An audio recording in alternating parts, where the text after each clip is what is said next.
Hello friends, happy Diwali to all of you. दोस्तों, काजू कतली की काफ़ी रेसिपीज़ मैंने देखी और पढ़ी और हाँ, उन्हें ट्राई भी किया। और उन्हें ट्राई करने के बाद एक चीज़ जो मैंने नोटिस की वो ये है कि अगर आप कुछ बातों का ध्यान नहीं रखोगे तो आप काजू कतली को सही बना ही नहीं सकते। तो इन्हीं बातों का ध्यान रखते हुए सिर्फ 2 इंग्रेडिएंट से हम बनाते हैं इस काजू कतली की रेसिपी को। और अगर आपको ये वीडियो पसंद आए तो इसे लाइक करें, ज़्यादा से ज़्यादा शेयर करें और नीचे रेड बटन को क्लिक करके मेरे चैनल को भी ज़रूर सब्सक्राइब करें। तो चलिए शुरुआत करते हैं। काजू कतली के लिए यहाँ पर मैंने लिए हैं लगभग 250 ग्राम काजू। यहाँ पर मैंने साबुत काजू लिए हैं, आप चाहे तो काजू टुकड़ा भी ले सकते हैं। अब हम करेंगे इन्हें ग्राइंड। इसे मिक्सर जार में बिल्कुल थोड़ा थोड़ा करके ही ग्राइंड करें और जब भी ग्राइंड करें तो आप बिल्कुल 2-2 सेकंड्स के लिए इसे चलाएं और बंद कर दें।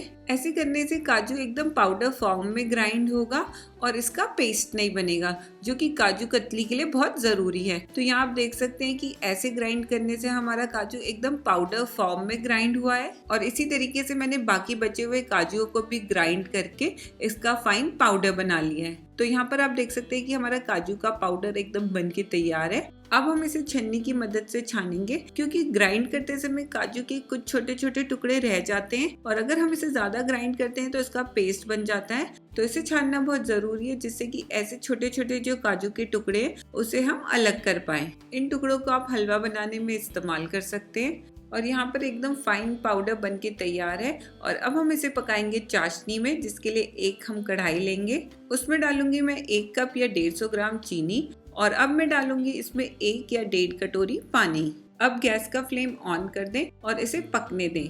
ध्यान रखिए कि इस चाशनी को हमें बिल्कुल लो फ्लेम में ही पकाना है और तब तक पकाना है कि जब तक इसमें इस तरीके के बबल्स ना दिखने लगे। लो फ्लेम में लगभग 6 से 7 मिनट में आप देखेंगे कि चीनी भी अच्छे से घुल गई है और इस तरीके के बबल्स इसमें दिखने लगे हैं। अगर आप चाशनी का माप 1 तार या 2 तार की कंसिस्टेंसी वाली चाशनी से करते हैं तो हमें इस चाशनी को बिल्कुल 1 तार और 2 तार के बीच की कंसिस्टेंसी वाली चाशनी का रखना है। तो यहाँ पर हमारी चाशनी एकदम तैयार है और अब हमने जो काजू का पाउडर तैयार किया अब हम इसमें डालकर उस पाउडर को इसमें अच्छे से मिला लेंगे और अब हम इसे लगातार चलाते हुए 1 से 2 मिनट के लिए पकाएंगे। यहाँ पर आप चाहें तो 2 बड़े चम्मच घी भी डाल सकते हैं। लो फ्लेम में लगभग 1.5 से 2 मिनट में आप देखेंगे कि हमारा काजू का पेस्ट पक चुका है।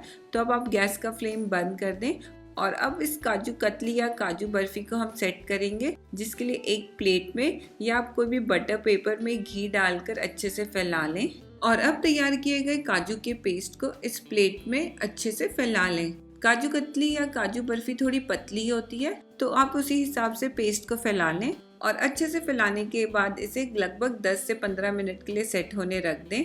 15 मिनट रखने के बाद आप देख सकते हैं कि हमारी काजू कतली कितने अच्छे से सेट हो गई है। तो अब हम इसके चाकू की मदद से पीसेस कर लेंगे। पीसेस को आप अपनी पसंद के अनुसार छोटा या बड़ा बना सकते हैं। काजू कतली जनरली चौकोर शेप में आती है, तो मैंने इसके ज्यादा से ज्यादा चौकोर पीसेस निकालने की कोशिश की है और यहाँ तैयार होती है हमारी मजेदार काजू कतली। तो ये थी हमारी काजू कतली की रेसिपी। इस दिवाली और भैया दूज पे जरूर ट्राई कीजिए इस रेसिपी को और मुझे कमेंट्स करके बताएं कि ये कैसी बनी है। और मैं मिलती हूँ अपने नेक्स्ट वीडियो में, तब तक के लिए बाय बाय।